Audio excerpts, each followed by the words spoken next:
You're listening to the Cantina Cast, your home for thought-provoking Star Wars talk. Join Albert and Jonesy in breaking down the latest news, trailers, movies, and of course, your favorite characters from a galaxy far, far away.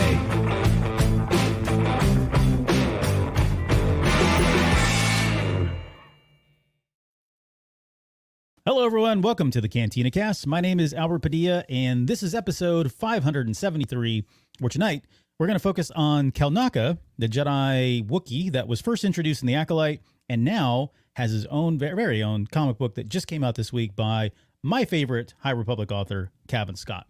And to help me break that down, joining me tonight is, as always, Jonesy. Jonesy, welcome to the show. How are you doing, sir? Doing fantastic. This was actually kind of a pleasant surprise for a one shot. And I think we had touted this before. One shots are kind of hit and miss for us. Sometimes they have the ability to kind of tell a very localized story and something that really helps you inform the character. And other times they just don't really feel like they fit at all. And I think with Kelnacca, a character we didn't really get to learn a whole lot about, stories like this that we got are really fantastic to be able to help you understand the character just a little bit better. And like you said, Cavan Scott, one of the premier writers for Star Wars in general, a lot of people's favorites, I would gather as well. You're probably not alone there. Yeah. Being able to tell a really good Kelnacca story with a little bit of help from some friends as well, which is pretty neat. Yeah, no, and you're right. We'll get into kind of our opening thoughts in reading the comic. We're going to talk a little bit about how it ties into the Acolyte, because there's some really cool stuff that ties into that. But very pleasantly surprised, and more in just a second. But before we do that, I know you want to say thank you to some very special friends of ours. Yeah, thanks to all of our Patreon members over at cantinacast.com/Patreon are now part of the tribe members: Alex, Raphael, Danny, Mike, Lauren, Dante, Riss, Justin, Jackson, Sharkman, Dan, Daz, Isabella, Uncle Leon, Josh, Jacob, and Rita Reborn. And there, of course, are now our Delusions of Grandeur members. I'm trying to rush through this because we got a lot to talk about. Now, this is Rod Racing, CJ, Steve, and Daz. So thank you all so much for all your continued support. cantinacast.com/Patreon if you are curious about what we offer. We had a great conversation this past week as well, so lots more to come. So we hope you are enjoying that special content. We had our top 3 moments from the Acolyte with a couple of special guests this past weekend. So a lot of fun when we bring our Patreon members onto the show with us, I think. Yeah. And so thank you to everybody that's in the live stream. If you guys are joining us there, if you're not, you're listening to the audio, you can join us at cantinacast.com/YouTube or youtube.com/cantinacast. Either way, we'll get you there. And Jonesy's going to do some shout outs now. We'll do some at the very end, but feel free to chime in and comment or ask questions as you guys would like. Yeah. So thanks for joining the live stream. Gustavo from Brazil, thanks for joining us. I think first time we've seen your name in there. Sky, obviously subdued. Skywalker's Academy, One Up versus CPU. Some folks there in the background. Please do say hi. Let us know your thoughts. Ask your questions. Anything you guys have to offer, we would love to throw them up on screen and talk about them as part of the conversation. Yep. And programming note, this Sunday, Lauren and I are going to do our first of, I think, 2 episodes at least. It looks like it's going to be 2, but our first episode of Temptation of the Force. I know it's long overdue. I mean, that book came out in June, I think, at this point. But, summer happened, Acolyte happened, and we just haven't been able to get in front of the screen to actually, or behind mics and talk about it. But that'll be the first one.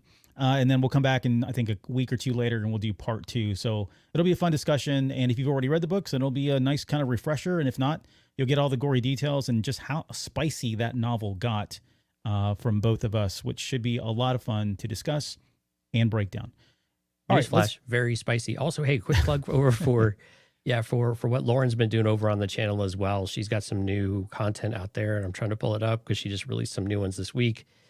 Oh my gosh, this is the wonders of live TV here. So Edge of Balance number 3, she just did a review there. Of course, she did Edge of Balance refresher for number 2 as well. So a lot of great content that Lauren's been producing out there. So go out there to cantinacast.com/YouTube, look at Lauren's videos as well.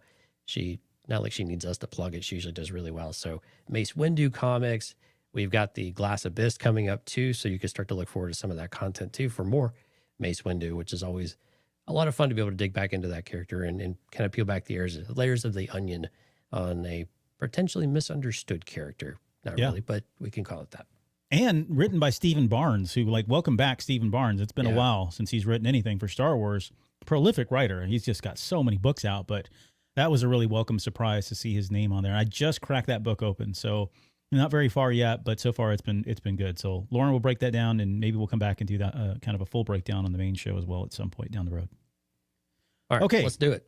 Let's talk about Kelnacca. So we're gonna break down the comic a little bit. Again, we'll talk about the Acolyte and kind of how those two fit together. But I guess on the comic itself, like you said, like one shots. I mean, you and I, and if you're new to the show or you probably heard the story, Jonesy and I have collected comics for a very long time. We both have pretty massive collections, and I think primarily Marvel. So I think just to be clear, but I think for one shots, I mean my history with them and my experience with one shots is so all over the place. Right. Like sometimes one shots have a couple different purposes. Sometimes they're just fun.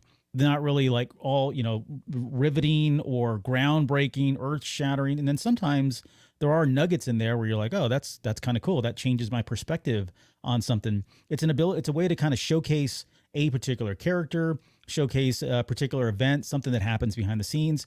But you usually get all kinds of writers and artists that usually do that. And so that can pull away from a very kind of what I would call a, make consistent quality with one shots.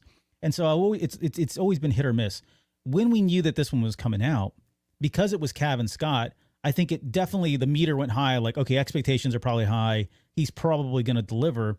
I think the question for me was whether or not there would be something meaningful to kind of tie back and talk about the Acolyte.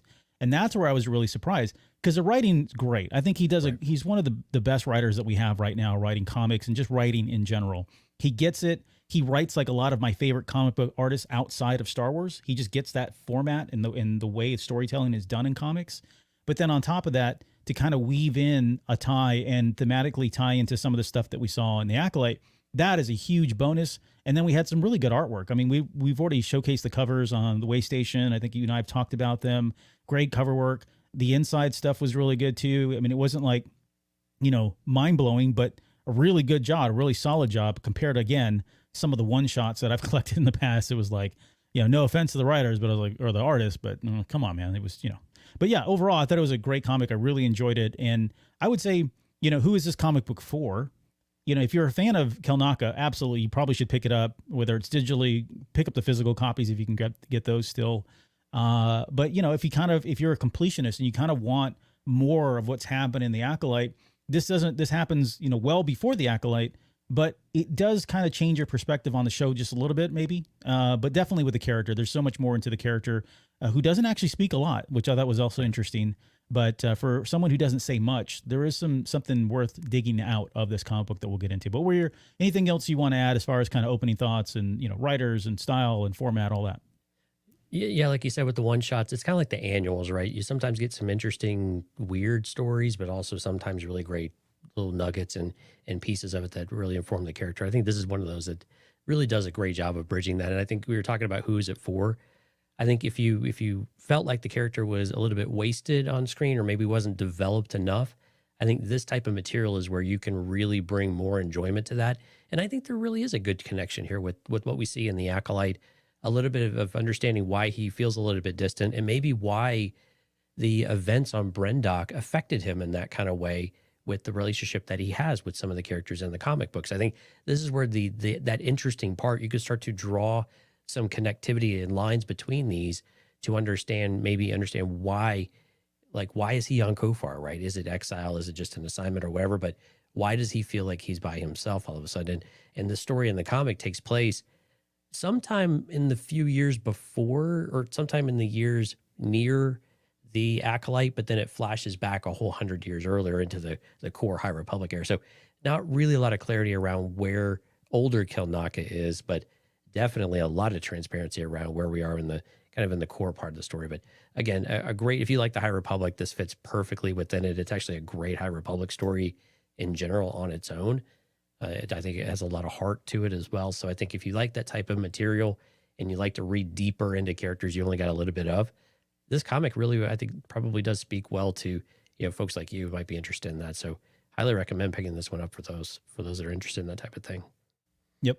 Yeah, I would 100% agree. And we'll get back to kind of, again, those ties in a little bit once we're done breaking that down. So I'll share my screen here.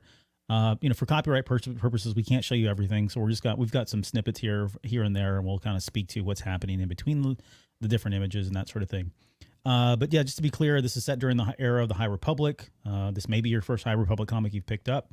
Go pick up. Cavan Scott is the primary writer for the High Republic comic. He's been that writer for since phase 1. Yeah, since the beginning. Yeah. Yeah, and there's all of these. They're all great. I mean, there's some really great storytelling, and it very much complements a lot of what we see in the books and even the mid-grade and the junior novels as well. Right. But Cavan Scott's the writer. Marika Cresta is the artist. Jim Campbell is the color artist. Ariana Maurer is the letterer. And then Phil Noto just knocks it out of the park in the covers all the time. He's so steady, so consistent in his quality. And he's kind of the primary cover artist for not only the Marvel comics, but he does a lot of the High Republic art that we see just everywhere, whether it's, YouTube videos or they use it on, they would use his stuff on the High Republic show. Great stuff from Phil Noto as well. And then also there is a special thanks in here from Jonas. So we'll talk about that here at the very end, but they credit him because he actually does contribute to the story of Kelnacca, which I thought was very cool, that they gave him an opportunity to kind of speak up and say, here's what I think is going through this character's mind, given, my portrayal and that sort of thing. And you kind of see shades of it in here as well. So that was very cool that they brought him in and used him as kind of almost like a subject matter expert of sorts. Right. Or, I don't know, character witness maybe for Kelnacca. Oh, wow.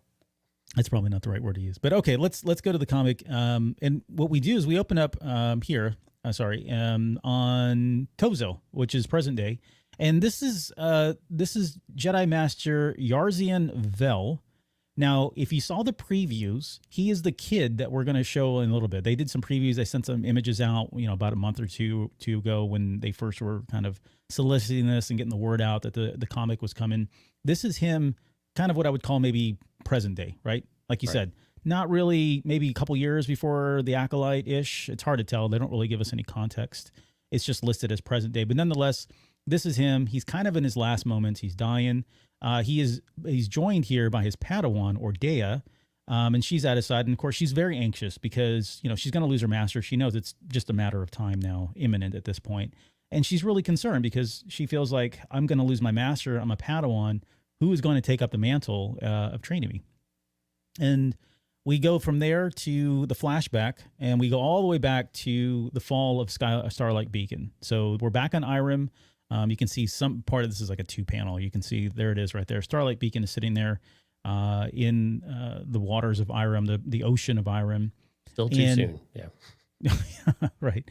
And this is where we got some of the images from the previews. And so you've got, I'm going to just call him Yars. That's easier than saying Yarzian for me. But you've got Yars here, and he's introduced to Kelnacca, of all people. And so Kelnacca was sent to Irem. As you guys know or may not know, after Starlight Beacon crashed, there were a number of Jedi that immediately came to Irem, and they did all kinds of things from helping survivors. They did I think they rebuilt the water treatment plants on Irem because those were destroyed. Huge, massive relief effort that was done by the Jedi, and Kelnacca was also a part of this group as well. And so he's sent here, and this is where he meets Yars. And Yars is actually introduced to him, I think I've got an image here, by our good old buddy Elzar Mann. So Elzar Mann is there, and he finds out that Yars's master himself died on Starlight Beacon. So he's now without a master. And as you can probably suspect, he gets paired up with none other than Kelnacca. So Kelnacca ends up taking him on as his Padawan. And so that's the first thing. The first revelation is that he had a Padawan, right? And, we didn't get any of that, of course, from the Acolyte, but it is good to know that he had that context. And this is what's going to play into the Acolyte. So before I move any further, anything you want to touch on or add on there before we roll into some of the work that they did together? I thought was a little bit unique is that kind of flashback to the first panel you showed is usually we equate losing a master to, combat or Starlight Beacon or something like that. It's not due to old age. Yeah. Right. Very, very rarely do we see that thing happen where a Padawan just loses their master just due to age. And what does the plan look like? Is it all that well thought out a plan? And where's the Padawan in that process of understanding what comes next? And it's interesting that they keep them a bit in limbo and have them ask that question. Is not until the very end that there's any kind of transition, if you even want to call it a transition. So I'm a little curious as the Jedi perspective of why they would do it that way. It doesn't seem to make a whole lot of sense. Seems like a lot of anxiety for a young one, especially when they're so impressionable. But it was an interesting concept, though, to be able to think through of like what happens if you just lose your master, with an illness or just old age. You see it coming. You have time to prepare, what comes next. And again, the masters are always working in the background. So I'm sure that's all, taking place. But from a youngster perspective, not knowing what's coming next, and maybe that's part of the lesson is, keeping focus on the task at hand. Don't get too attached, and understanding life is going to take its course, and that there will be a natural progression to the next phase as well, and in some way. And I think part of that's the lesson that Yarzan Vel is trying to teach his Padawan here as well. Yeah. I mean, unfortunately, they can't all be Yodas that dissipate into the Force and become Force ghosts and are still able to commune with you and all that. Luke was certainly, very benefited from that. But yeah, you're right. Like, and I do wonder, like, especially with Elzar Mann, when he hands him over and says, "This is your new master," kind of thing, he actually says the Force provides. I do wonder just how much they trust the Force to kind of, they don't maybe not plan in it because they're waiting to see what the Force thinks, whether that's, somebody stepping up or somebody stepping in. They probably do kind of leave it to the Force to provide in that regard. Now, his master that dies, so Yars's master is called Jedi Master Lulad. Again, she died aboard Starlight Beacon when it crashed. And then Elzar sends them off together and basically says, "You guys are going to get along famously," which I thought was a nice, an interesting word to use for, a Jedi and a Padawan. I guess he knows, exactly what they're going to go through. And we've got some pictures here that we're going to roll into next. And so this is now, let's see, this is a year after the Starlight Beacon. And they're fighting Nihil. You can kind of see the Nihil, the pauldrons there. There's a helmet here as well. They're behind the inclusion zone, which I thought was interesting. So if you're not up in the High Republic, there's basically this massive storm wall that prevents ships from flying in and out. And Marchion Ro has, created a space for his Nihil to exist. And anybody that's in that space is trapped and they cannot get out. And that's the occlusion zone. These guys were caught. So Kelnacca, sorry, reading Temptation of the Force right now as well. Kelnacca and Yars are trapped behind the occlusion zone. And there's really, these are just kind of images of them fighting. And you kind of see the prowess of Kelnacca. And while this is going on, Yars is talking about, what it was like to be the Padawan for Kelnacca. He talks about how he's, very powerful, very quiet. And that's the other thing. I think I didn't mention this. He doesn't really say much at all. I think he literally says one word at the very end of the comic. I think there's maybe 3 in all, and I think 2 of them were like questions. Like, right. Yeah. But yeah, he's very quiet. Doesn't say a whole lot here. And so we've got them just kind of, roughing up the Nihil here, left and right. And then we get, from there, we go flash forward. This is like 2 years later. And there's a moment here where Kelnacca walks in and he notices that Yars is looking at hollows of Jedi Master Lulad, his Jedi, that one that died at Starlight Beacon. And you get the sense, at least the way the panel's drawn, I don't have every panel up here, I got the sense that, at least from Yars's perspective, he's almost kind of caught. Like he wasn't expecting Kelnacca to walk in on him. And when he did, Kelnacca doesn't say a word to him. And Yars is kind of caught flat-footed, is not really sure what to think. And then not only does, to make things even weirder, Kelnacca just reaches over and powers off the hollow and just walks away. And so I think he was left thinking like, oh man, attachments were forbidden. I just got busted. I shouldn't be doing that. It almost felt like he was knowingly doing something that he was doing something wrong. But at the same time, this speaks to the attachment. He was very close to Lulad. And this is where those kind of echoes come in, right? When you're talking about Saul and Osha, that relationship, there's, what was the other one? There's another one in there too. But the relationships and the attachments that they have, this is the first piece of how I think Cavan Scott was kind of tying it to the Acolyte, and we'll talk more about what that looks like here a little bit later. But right, yeah, and Kelnacca at first stops him from turning it off. Right, he wants to understand. He's looking at Lulad. Lulad has a tattoo on the side of her head, and we see also that Yars has one on the side of his head, and so we get a little bit of that backstory about what the significance of it was, and it was in Yars's culture. And he went back and had a mission on his home planet, but in his culture, it's a sign of respect, right? Your greatest teacher, you I don't know if it's actually the tattoo or you just have some sort of remembrance on them that just pays respect to them. And so he gets busted while this is happening. He's having the name in his native language tattooed on his head, and then his master Luled comes in and recognizes it. And what does she do? But plops down there and has Harzian Vel's name tattooed on her head, because again, the greatest teacher for a master is the student, right? And this calls back to Yoda and Luke's conversation in The Last Jedi as well, right? So there's nice little callbacks as we go through here about where with the girl beyond, not specifically that quote, but it incites memories of some of that stuff. And it does call into question, though, how thin the line is between respect and attachment, right? And you could see that the trading of the tattoos between master and student is a way to pay respect and pay honor to that. But it also forms a very unique type of bond, right? And I think, as we've seen with the Jedi, those bonds can be very, very positive things, but do they also lead to some of the attachment issues that we might equate with like Soul and Osha in particular? So I kind of wanted your perspective on some of that. Do you think the tattoo, it's a cultural thing, which I think is great to be able to show, and the master and student both kind of recognize that culture and kind of adopt it and infuse it into their relationship, into their apprenticeship? But is that a line too far, even for the High Republic era, for a master and student to kind of go down that path? That's a good question. I mean, they're kind of walking the line, like really getting close to going, across the proverbial line, if you will, breaking the line.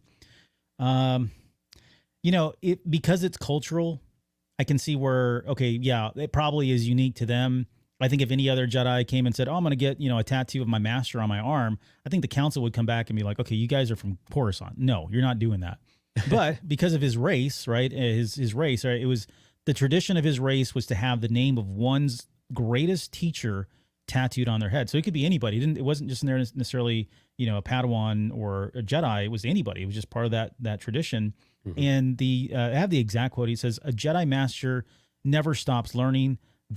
That's their greatest lesson that comes from those that they teach," right? So to kind of go back what you're saying, very similar to what Yoda and Luke are talking about there on Octo.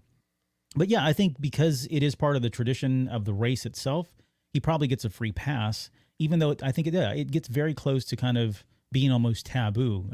You think about attachments. I mean, there's some permanency that goes along with attachments, and like I don't know how I don't know how more attached you can be than having somebody's name tattooed on your body, much less on the side of your forehead. Like it is there for everybody to see at all times. And he shaves his head, not to spoil anything, but if you remember from the Acolyte, Kelnacca's head is shaved on the side and he has tattoos on his side. And this is where we're itching at here. We're getting to the origin behind that. But yeah, I think Kelnacca is looking at this too. And he's probably thinking the same thing. Like, wow, I didn't realize that's what that was. And that seems a little too far. And this is where he turns off the holo and just kind of walks away. And you're left wondering, like, what is he thinking? Was he okay with it? Is he thinking what we're talking about now? You leave with the sense that he wasn't really pleased by it all. And of course, he's going to surprise us here in a little bit. We don't really know what Kelnacca is thinking or feeling ever, though, for the most part, right? There's a couple of moments where you kind of get that little bit of mischievousness that comes through a little bit later on in the book, but you never really quite know where he resides. And I think from the student perspective, I think this is where, when Yarzian was busted in the first place, getting the tattoo, probably, you have a lot of worry and things like that. But then when you get kind of reaffirmed by your master doing it, it bolsters that confidence too, I think, in a positive way. But with Kelnacca, still somewhat fresh in their relationship after a couple of years, but to not have that affirmation or to not have any kind of feedback at all, probably, or you can anticipate that Yarzian probably really struggle with that for a while. If I don't know where, like you said before, am I in trouble? Am I going to get reported? Am I have to have this thing scrubbed off, now? Or what does it actually go from here rather than just kind of the silent treatment? But again, we get a story a little bit later on where Kelnacca might make sense of some of this stuff and actually see it for something else that it truly is. Yep. Steph's with us too. Hey, Steph. She says hi. All right, let's move on. And I think now we're going to jump ahead here. It just says the final year of training. It's not really clear. I mean, Yars looks a little bit older now at this point. He looks like he's right on that brink of, getting close to going through the trials and really kind of becoming a Jedi Knight on his own. But we catch up with him and they're in the midst of saving this family of, I don't know, they look like hamsters or something. I forget what the race is. It's But probably they're- Basil's race. Yeah. That would have been a nice tie-in or Easter egg if they'd done that. But you can see here they're in the midst of saving this family. Their house is burning down, and there's some really great. And prior to this, there's another scene too where the kids notice. I'm just going to call it out real quick. But some kids notice his head and they notice the tattoo and they ask him, and he's like, "It means nothing," kind of thing. And so, like we said earlier, it's very prominent, right? There's no escaping that you have this tattoo on the side of your head. But nonetheless, they're in the midst of saving this family, and after they get everybody out, all the human or the living people out, one of the little kids is screaming because apparently they have a droid that is still in the fire somewhere. And from Kelnacca's perspective, he's like, I mean, he told Yars to leave, like, we're done. That's it. We got all the family out. We're not going back into the fire. And the kid starts to plead. He says that, hey, those hollows that exist on the droid that's still in the fire, that's all we have of our mother who died, right? And Right. the thought of losing that droid would be traumatic because they would be losing their mom all over again. Whatever left, all they would have left at that point are just her memories. And so while this is going on and this kid's pleading their case, Yars just takes it upon himself to head right back into the fire. And sure enough, he comes out here. I've got a picture of him coming out, and he's got the droid with him, and he sets it down. And this was interesting because again, it speaks to the attachments, right? You're looking at attachments now from the perspective of a non-Jedi user, someone that all they have are those pictures, the photos left, and they're about to lose it. And for Yars to acknowledge that and understand that and realize that means something, and it means something to him too, as having lost his master. He can sympathize and he can relate to them, even though that shouldn't be what they're doing. He understands the attachment that's been formed there and how precious that cargo is. And so he goes back into the fire, rescues the droid, and comes back out. And of course, this is all seen by, Kelnacca, who again doesn't say a whole lot, pretty stoic throughout all of it. It almost looked like he was kind of giving him a very discerning look, given what happened. But before we get into, I guess, what happens as a result of that, anything you want to add to, I guess, the attachment piece of it or what we were seeing here in the fire? Well, I think it epitomizes what the Jedi are supposed to be, right? You see something that's of significant importance to a family. You have the ability, you think you can do it, and you think you can do it safely. You have to try, right? You have to do that. And I think Kelnacca recognizes that. They make it look like Kelnacca was like, I'm sorry, we did what we could. You're safe. That was the most important thing. Sure. Yeah. And then finds this bit of inspiration from Yarzian that says, that there's something of true meaning to them. And as Jedi, we have the ability to go above and beyond, and we should always try. We should always put someone else's livelihood and what they value ahead of ourselves and be selfless and be giving with our abilities, right? And I think that was the reminder sometimes. They gave a lot to save this family. I mean, clearly they're very disheveled and they've got soot everywhere and things like that. It was very dangerous, but to go that extra step beyond, I think, was a reminder for Kelnacca of why they do it, right? And that inspiration that he'll, draw strength from in the future and take us into the events that we're about to see. Yeah. Yeah, it was a great moment. And as a reward for all that, again, he doesn't really say a whole lot, but then he just suddenly, right there on the spot, after the family's left, he pulls out his lightsaber, Kelnacca pulls out his lightsaber, ignites it, and then lobs the Padawan braid, right? That was his trials at that point. And so this was very shocking. It was, of course, Yars is very surprised by this. And on top of that, Kelnacca tells him that, look, I need you basically to do one more thing. He doesn't say that. Narratively, we get it because we're going to flash forward here in a second. But there is one last request that Kelnacca asks of Yars, and now that he's been knighted. And so we flash forward. Again, we're in like modern day era, if you will, right before the Acolyte. And Yars is sitting there dying. Odeya is there next to him, his Padawan. And she's asking, like, what was it that he asked you to do? And it's at that moment that Kelnacca shows up to see his old master there undying. You can kind of see him walking. He's actually smiling here. Yeah, he is. Doesn't really have a lot of facial expressions either, but you can see him a little bit. You can see him smiling in this picture. And so, he says, Master, you came, and he just kind of fades away and dies at that point. Doesn't really get to see a lot. But I thought this was very sweet that he finally got to see his master, and his master showed up in his last moments. I thought that was very good, very sweet to see. Yeah, it was. It speaks to their connection. Yep. And then, Kelnacca, takes the body to the funeral pyre to, lay them to final rest. And again, this is where we start to see Ordea's journey start to begin with Kelnacca here as well. Yeah.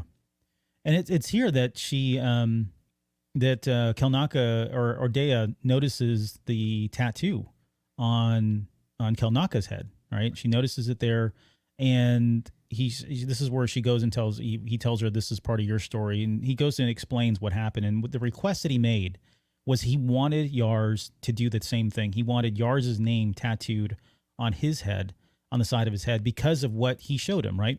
That inspiration, that, like you said, the selflessness to go back into the fire. You know, I think Kelnacca walked away with something there. He learned a lesson from that. And so following the tradition of their race, he wants Yars to tattoo Yars's name on the side of his head. And so this, you know, again, is the origin, the explanation as to why it's there. Very cool. And at that point, you know, Ordea is hesitant. Like, she's almost kind of hinting that she needs somebody to train her because, of course, Yars just passed away. And then she realizes, well, you know, this isn't the right time. Like, you came out here to see your master or your Padawan, former Padawan, die and put him to rest. This isn't the right time to talk about whether or not you can take me on as a master. And she's feeling left alone, isolated, alone. And so she walks away at this point. She kind of walks away from the pyre here. And as she turns, you know, she hears the infamous lightsaber sound. You can see her Kelnacca's lightsaber turn on. And she turns around. He says, he actually says something. He says, are you ready?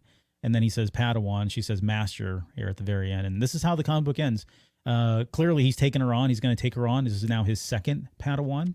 And it's great. I mean, I love that he's filling in the shoes for his master and doing this whole thing all over again. So, you know, I don't know. I mean, we can kind of speculate, you know, will we get more stories with Ordea and Kelnacca? I'd love to see that because I do want to see how much do attachments play into this relationship, right? We know he had a very strong one with Yars, but does he have one does he foster another close attachment relationship with this Padawan? And how does that end? Where is Ordea now? I've got all kinds of questions about where she's at because, you know, she's out there somewhere. But yeah, give me your kind of final thoughts on how the comic book ends, and before we kind of segue into how this relates to the Acolyte. Yeah, it's a good way to end it. And again, not a lot of commentary from Kelnacca, so trying to infer what he's thinking and whatever. But it seems like he's a really stoic and, I don't know, genuine Jedi that he's there to pick up what his previous student or master leaves behind and make sure that the next generation carries forward and they have the right master, right? And Kelnacca has been through this before of with Yarzian and can share some of those same experiences with, you know, with his new Padawan. So I think giving that confidence and being able to just, you know, pick them up so soon after, you know, the significant loss for the Padawan is really important. So really great book. And I'm excited to talk about how this might fit in with some of the things we saw in the Acolyte, though, to maybe help us understand maybe some of the actions and reactions that we had in the series. Yeah. So just to kind of recap for anybody that wants the high level bullets of like, what did we learn about this? You guys can still hear me, yeah? Yeah. I don't know what happened to my video.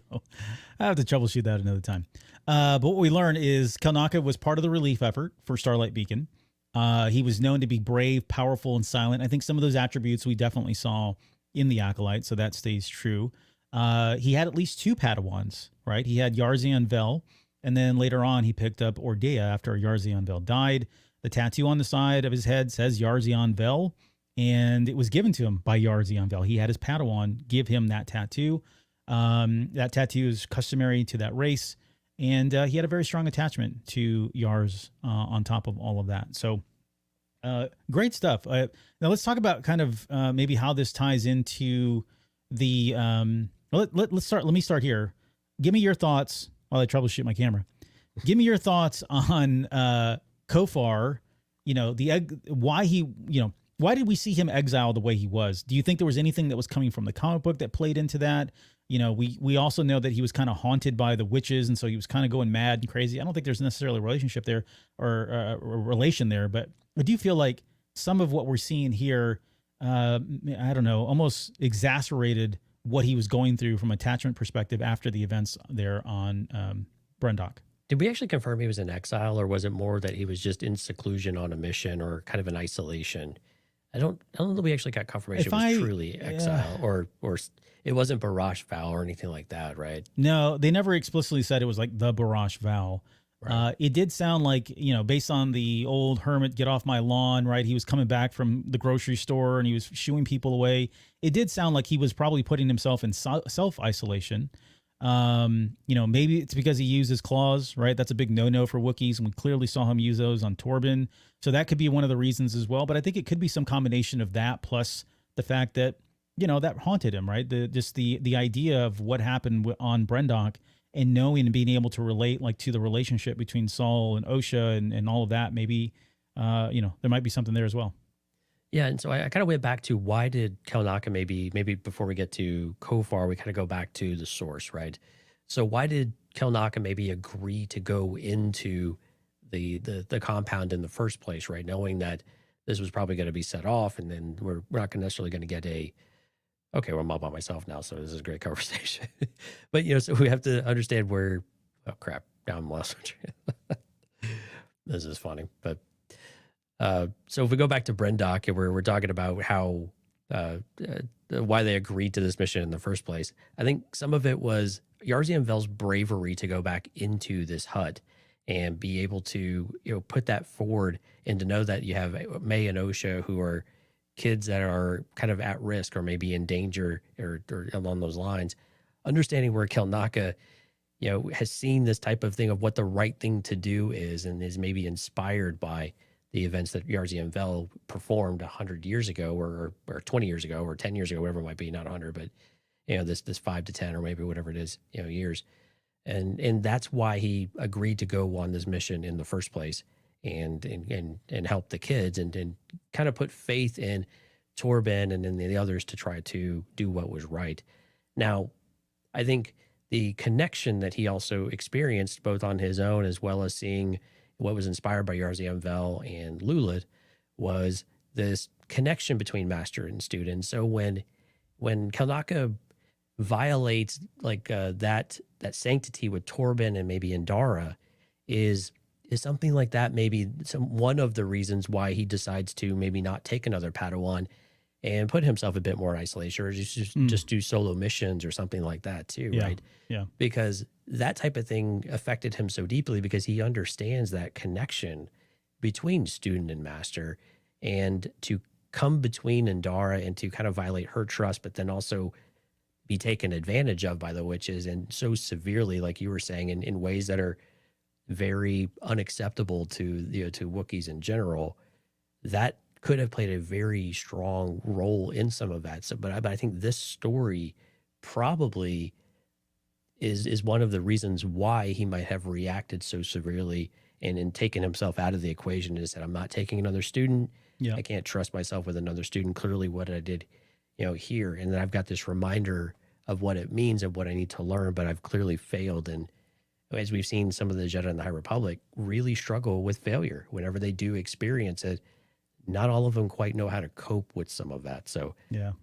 Some of those ideas are what crept into my mind, and then thinking about why would Kelnacca eventually, behave the way he did on Kofar and afterwards, to where he wouldn't be in the game anymore necessarily. Yep. No, I agree with all that, and that's kind of where I was tracking, and that was a nice, really kind of beautiful thing about the comic book. Like it could have been really nothing, and yet, once you dig into it and pull back the layers, there's something meaningful here, especially given the narrative attachment that was played so heavily throughout all of the Acolyte as well. And so I think from that, my perspective has changed, and that's a nice thing, right? It's always the cool thing when you read a comic and it changes your perspective on the show. And with this character, we really didn't get a whole lot. And I know I think Leslie Headland had come out after, I think it was the episode Day, right? I think that was the episode where we found Kelnacca dead, and he was officially formally dead at that point. She came out and said, there was supposed to be more of him, but for budget reasons, they had to cut it out. And, did it really change the story? No. But I think it left a lot of people wondering and wanted to see more of Kelnacca, especially, it was touted, Eunice was going to be playing him. It was going to be our first live on-screen Wookiee Jedi. We did get to see him in action, and we got to see him do some really cool stuff. We'll talk a little bit more about the inspiration there that was coming from Jonas as well. But But yeah, it certainly changed my opinion of him, and I want to know more, and that leads to my next question, which is really about, we know he's going to come back in 2025, right? The main flagship, the High Republic comic written by Cavan Scott, has gone into like a hiatus right now. They're waiting for the books to come out, Trials of the Jedi. I'm sure it's going to tie in there, but we've seen the cover, and on that cover, Kelnacca is right there with Keith Trennis and Skier and Lorna D and the other guy that's just came back from Phase 2. Anyways, they're all on the cover, and so it's exciting to see that we're going to get more of it. I do wonder if we're going to get Odeya now as well, because maybe she's kind of running around with him. Or Odeya's not alive. Oh, she's not alive yet. No, she's not alive. You're right. But Yarzi and Vel maybe, yeah. Yeah. But it is going to be nice to see kind of where he is and see, what comes about of like, what is his role in that? I'd like to see him go out on certain missions. I know I'm kind of just now getting kind of fanboy here, but it would be cool to see our other Jedi Wookiees as well. If you imagine all three of them combined together during this High Republic era out there, just wrecking stuff up, right? Or going on some special mission that they've sent them on. But I don't know. What are your thoughts? Do you expect that we're going to see more of Kelnacca in 2025 beyond the High Republic comic? And I guess the follow-up question to that is, is this the right format or the right forum or media for the High Republic stories to carry on? Would you rather see those in comic book form versus novels or another spin-off TV show? I guess that's probably not going to happen, but. Well, I think for characters like Kelnacca that weren't really developed, they really weren't main characters. They were kind of secondary characters, maybe even tertiary characters in some cases. I think this is a great platform for them to be able to get a little bit of time and attention to be able to bring their story. You're not going to, it's difficult to say, hey, let's go write a Kelnacca book that's about Kelnacca, right? It's got to be something larger than that. Even our primary characters of Elzar Man and everything else, fit within a larger story, even though they're central to it. And with Kelnacca, if he doesn't speak a whole lot, I don't know why we would have him compete with Barriaga in that way from a bigger representation of Kelnacca in some of the stuff. I think comics is a great way of facilitating some of that. It would be great to see him and Barriaga potentially interact a little bit too, because we don't get a lot of Wookiee interaction between Wookiees on screen or even on the page at all. So except going to go to the holiday special, but that's not advisable. So, yeah. But it would be, so I think this is a great way of doing it. I think the comics is a great place because I think what the comics have done so well is they've given these characters time, attention, and love and opportunity to develop. Now I'm curious where exactly, or which one he might fit in, High Republic or High Republic Adventures, because we haven't seen as many Padawan-master relationships in the High Republic flagship Marvel comic. We've seen more of that youth side of things in the High Republic Adventures, but we don't always see the masters there. So it's interesting to see where he would fit and how they would bring that back in. If they just want to focus on Kelnacca, they could kind of just do it in the High Republic, flagship. But again, with Barriaga kind of in the wings here, it's difficult to see him getting a ton of airtime. And are we going to get any super deep dive stories? I would presume probably not, because again, it's really pushing the whole narrative, less so each individual character. They each kind of get their moment to shine, but they don't always have a true total arc all the way through unless you're one of the big 3 or 4 that we've had in the park, like, Elzar Man, Avar Kriss, Keeve, Bell. I mean, we've got a lot of main characters. Fitting others in at this point we talked about this a few weeks ago too, I think, or maybe a few months ago at this point. Fitting new characters in to give them a lot of spotlight time is really tough, given where we're at. But I think Kelnacca is a great one to be able to fit in there, right? I'm clearly capable, powerful, very, very much embodies what the Jedi are. And again, you have another character you can fill the page with and get a little backstory along the way. So I think the comics is a great place for Kelnacca to fit. And we'll see what the future of the High Republic looks like from after Phase 3, because I think, like you were kind of alluding to, it's kind of wide open. We don't know what their ideas are. We have a character here that we can integrate in, is going to be around for a long time. Again, you have a character you can't really tease with death or anything like that, because we know he survives for another 100 years. But again, you have more characters you can do more with and explore if you so choose. And I think that's generally a pretty good thing. Yeah, I would agree. Like I would rather have them in books, especially Wookiees, because we know a lot about Barriaga, even though he doesn't speak, common, basic, whatever it is. Right. But you know, we can get in his head pretty easily with books, which is awesome. With comic books, you're kind of half in, half out, right? You can do a lot on the page. You can do a lot through facial expressions, that sort of thing. You don't necessarily have to have Wookiee speak all the time. Master Jedi Arkoff is the other Jedi Wookiee that's around in this era as well. He's from the Edge of Balance comic book. And they do a pretty good job in that comic of having him do all kinds of things and say all kinds of things, even though he's speaking Shuriwook. You kind of understand what's going. So I don't really have a strong preference one way or the other. I think selfishly, I want to see them all together doing something. I feel like, you know, reading the books, the comic books, the young adult novels, it feels like we are kind of leading to one big, massive event that's about to happen, which is really fun and a lot of fun to think about. So from that perspective, yeah, I do want to see him in the High Republic flagship comic. I can't see him in the High Republic Adventures. You know, they've already put him on the High Republic comic, so I imagine he's going to be there. But at the same time, like that is DJO's kind of own little mini universe, right? His only kind of his own world that he's playing with. And he would do so well with this character, though. I know. There's a lot of potential for this character, honestly. And now that Cavan Scott's kind of broken the seal, I expect him to be able to kind of just take it and run with it. And we know he's going to live, so which is nice to know, because you never know with the High Republic. It's always like, who's going to die this week, you know? Avar. No, she didn't die. Jorge's with us. What's up, man? Welcome. He says hello there. So yeah, a lot of story to be told, and certainly a lot to expect in 25. It's exciting. I do like that he's crossed over. So I guess my short answer is I'll take both. I would prefer novels, but I have no doubt that I'm going to enjoy seeing him in the High Republic main flagship comic as well. The last thing we'll just kind of touch on quickly was there was Kristen Baver does an interview of sorts with Jonas at the very end, who obviously played Kelnacca. And there were some interesting things that came from this interview. It's on the back page. It's like a one-page thing. And she's kind of talking about, you know, introducing him as, you know, the character from the Acolyte, and talking about kind of behind the scenes, what was going on with development of the character, etc. But we've learned that Jonas contributed to the character. And this is his quote. And I kind of want your thoughts on, you know, just one, them going to an actor and saying, giving us your input for this, which I thought was honestly remarkable, because I never would have thought they would have done that. But and then just kind of what you thought about it. But it says, I was there to give, this is Jonas talking about the Acolyte series itself. He says, I was there to give my input on what Kelnacca embodies and what he's like as a character. He's been in training for his whole life. He's very much devoted and loyal, like Chewie, to his friends. We clearly saw that. Both are quite relaxed, but Chewbacca doesn't have that sense of duty that Kelnacca has and the Jedi way. Thoughts? Yeah, it's interesting, informed, like a comment here, because I think this is really what the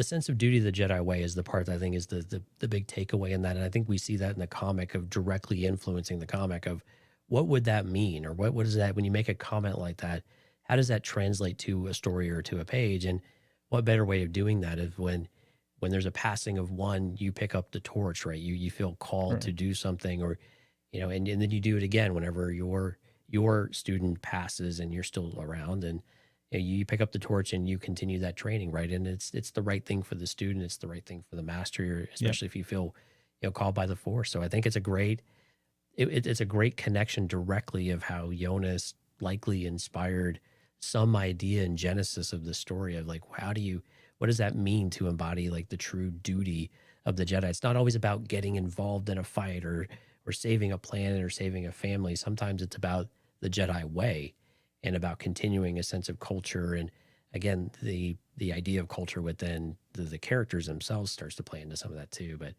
I think it was a great way of helping start to shape a story here. So I think his input was really, it seems very valuable in this case here. Yeah. And I like the fact that, you know, you've got Leslie Headland, who created the character, and then she goes to Jonas and said, okay, here's the format of the character, or the model of the character. Now fill it with whatever, you know, you want to, whether it's, you know, the physical presence or the backstory, where he contributed to that.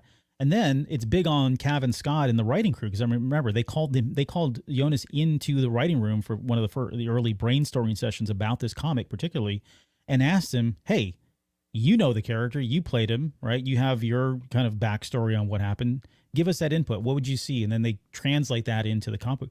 It seems like it's very unprecedented. Usually it's like, maybe I can see Headland coming in and say, okay, this is the character, this is his backstory, here's what I would see, here's what I would do, kind of thing. But to bring in the actor specifically that played him and really just had a physical presence more than anything. He didn't say anything, right? I think that's really big on them and thoughtful of them to do. Well, it's really unique too, right? Whenever you have another human character or one that speaks a lot, you have a lot to go on, right? You have all the Right, things they dialogue. say, right? Dialogue. You have things that inform their opinions and the way that they shape their thinking and their actions, and you have more. You just have more to go on, right? And with the Wookiees, you have less to go on by default because you can understand them. Everything's through an interpreter, and in this case, it doesn't really speak a whole lot. So All right. you're left to the physical presence and the physical demonstrations of some of it, and then inferring a lot of it. So, to Jonas's perspective, I think where you're going with all this, Jonas had to come up with a lot of this stuff, right? Of what does it mean to be a Wookiee, and his experience with Chewbacca and some of the things he learned throughout the movies and the different lessons he's learned over the years, in that character about what does it mean to be a Wookiee, so to speak. And I can hear some people saying, you guys are looking way too much into this, all of that. But I think from a character perspective and from an actor perspective, I think this absolutely did happen because you don't have a whole lot to work with, right? You have to come up with some of these things to get in the moment and actually bring the character to life. And so that's what Cavan Scott and the writing team were really needing to have, is something that says, who is this character? What did you bring to it? So we feel like there's this connected tissue between the content. Yep. There is a comment in there too that he makes about talking about the physical demeanor. And basically he said he was trying to channel Mufasa from the Lion King meets, the esteemed Jedi grandeur. I haven't had a chance to go back to see how that was pulled off, but I do like the fact that it was again thoughtful, and he was trying to do something physically different. Yeah, I see it. You can see it. Yeah. You can think of it. Yeah. Yeah, it's this connect. Like, I think it's this looming presence in some of the early shots. You just have this giant Wookiee, right? I think even when he's introduced to Ordea towards the end, he's just this big presence, right? Even though he's got a smile on his face. Yeah, it's that imposing physicalness of the character, kind of like a Mufasa, right? But then you have these moments of, I don't want to call them tenderness necessarily, but these moments of understanding and learning and education that Mufasa with Simba was always very much integrated with. And I think Kelnacca, and to what Jonas is going, is there's a perspective of how do you do that and encourage them. I think also within the Acolyte, right? When Kelnacca turns around and looks at Osha, and it kind of gives an inquisitive kind of shake of the head and a little roaru, whatever type of thing, or whatever it was. I think that interaction with the kid, I think, is also one of those moments too of thinking about how would Mufasa do some of these big, strong, respected, character within his kingdom, but also has these moments of being able to relate to people and relate to really anybody in his kingdom, on a certain level, and be able to get to their level on some of this stuff. So I think that was the connection I was able to see from some of that. So I thought that was actually really insightful. Yeah, one of the big moments, standout moments earlier on, or I guess it was during the flashback scenes, is the big Wookiee fight, right? We were all talking about it, finally seeing a Wookiee and how quickly he moved and all of that. And to think that Jonas, put a lot of time and effort, a lot of training into doing that. There is that the leap, as it's called now, where he jumps up and with the lightsaber and clashes while he's being possessed. Yeah, it's iconic. It really is. For everything that the Acolyte stood for, it's very, very iconic. Could you think of a more terrifying thing than a giant Wookiee? Right, exactly.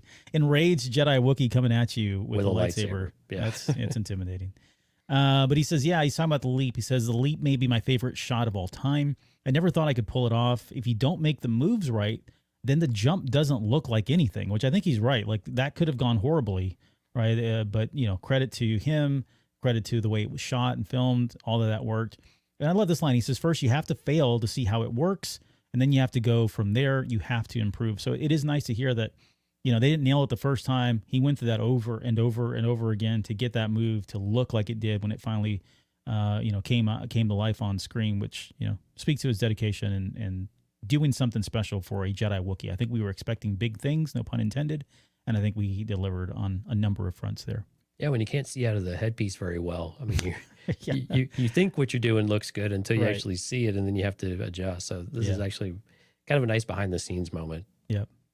And then the last two pieces. This one I thought was very interesting. This is on the fate of Kelnacca in the Acolyte series. He says, I only knew my part of the story. It was a mysterious project, and I think that mystery is what has been so enticing for everyone who's watching it. He went on to say he didn't even know the full context of Kelnacca's demise until he watched episode 4 Day Unfold. He was quoted as saying, "I had no idea." So, it sounds like that stuff was definitely cut out before they even got to filming. I had that question in my mind. We knew it was cut out. I don't think it was very clear to me, at least when I saw the interview with Leslie Headland, whether it was filmed. Did they have it in the rough draft at one point? It sounds like none of that ever made it, and he just was left to know that Kelnacca passed, and he found out like everybody else did on day 4, which is crazy. Like, or on episode 4 day. Like, why wouldn't, like, I would be who like, who was in the costume, or was nobody in the costume? I don't think anybody was in the costume. I think there was probably just, post-production Stuffing. shots or whatever. Okay. Stuffing. Yeah. I don't know. Porgs. But yeah, it's interesting that he, I wonder if he did try to ask Leslie Headland, like, hey, can I know what happened to my character? Can you just give me some kind of hint? But it didn't sound like that happened. And then the last thing I just touch on, I'll kind of get your final thoughts here, is he was excited. He says, this is on him talking about Kelnacca and Cavan Scott writing. He says, I was excited to hear that Cavan was writing this comic. I can't wait to read it. So clearly he's a big fan of Cavan Scott's work, as we are. I guess any kind of final thoughts on any of what we just talked about there, or just the character of Kelnacca in general, and maybe what you're looking forward to going forward? Pleasantly surprised, I think, overall. And it was really cool that Jonas, I was a little surprised by this. And whenever I was reading the back couple of pages here in the issue, or the last page here of Kristen Baver's, writing here, I was like, what could he possibly have brought to the role? But then some of the things like we talked about, like, okay, those actually bring directly to the page, and you can start to even tie back to the Acolyte. I think that's a lot of fun whenever we can do something like that and kind of bridge it back to the performance aspect of it, not just the story, and see how the performance and the kind of the I don't know if it's method acting. I'm not very good at these types of correlations, but that idea of how do you get into that character, especially one that doesn't have a lot to work with and is more physical in nature than anything else.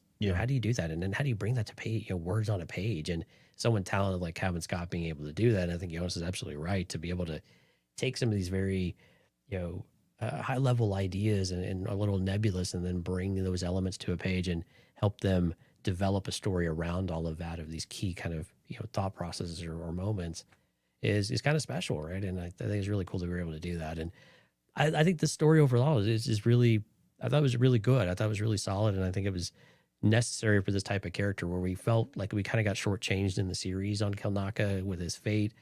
A lot of questions around it that weren't answers. And would we have even got more answers on that in the future? My guess is probably not. So material like this in the past really does a great job. And Cavan Scott, I was really excited whenever.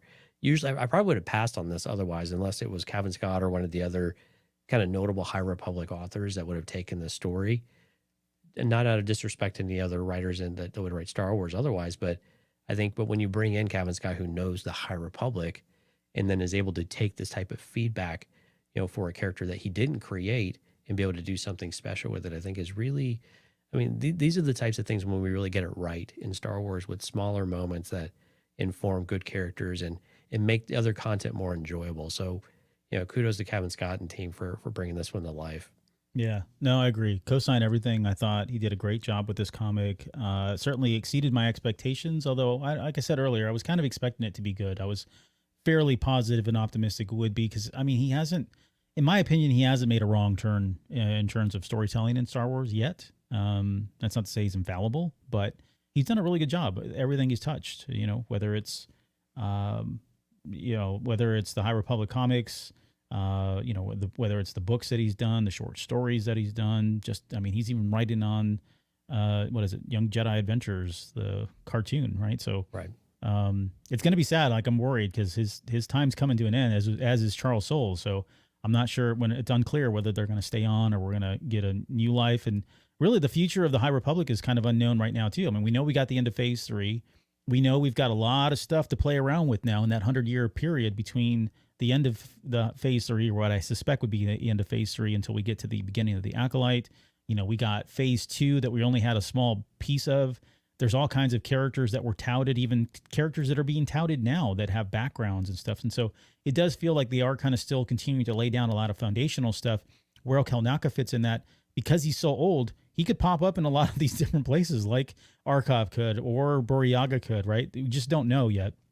So I'm excited. I would hope to see him, or we are going to see him in the High Republic main comic. But beyond that, who knows? Who knows exactly where he could show up? And I think they've done a good job of kind of getting him started, getting people used to who he is, getting to know more about him.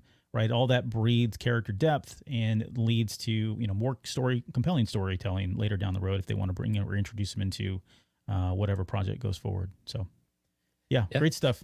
Announced phase 4 already. Let us know where we're going, Mike.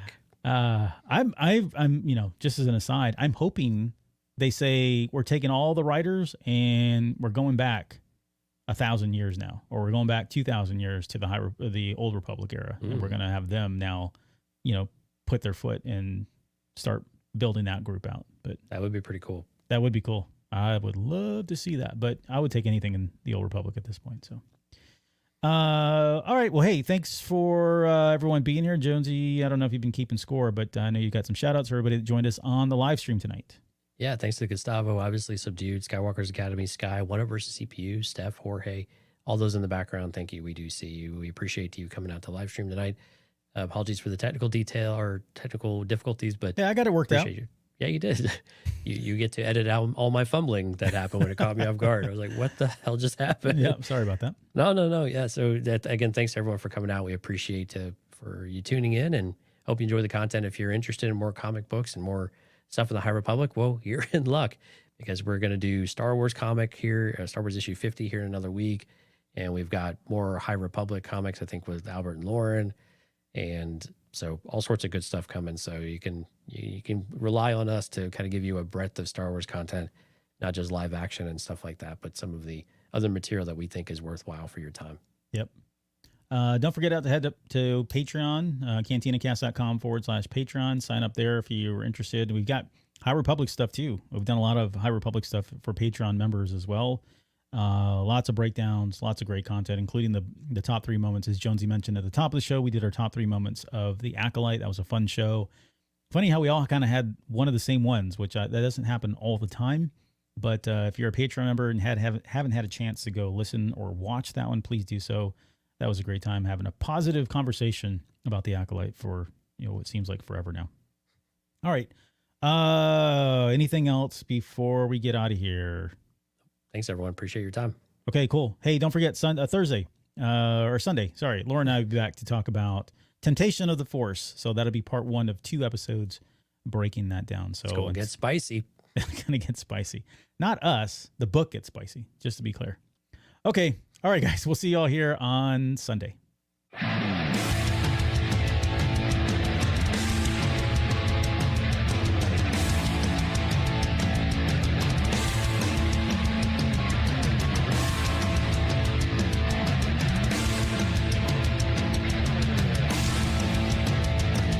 You're still listening? Wow, that's amazing. Well, I'm here to give you the disclaimer.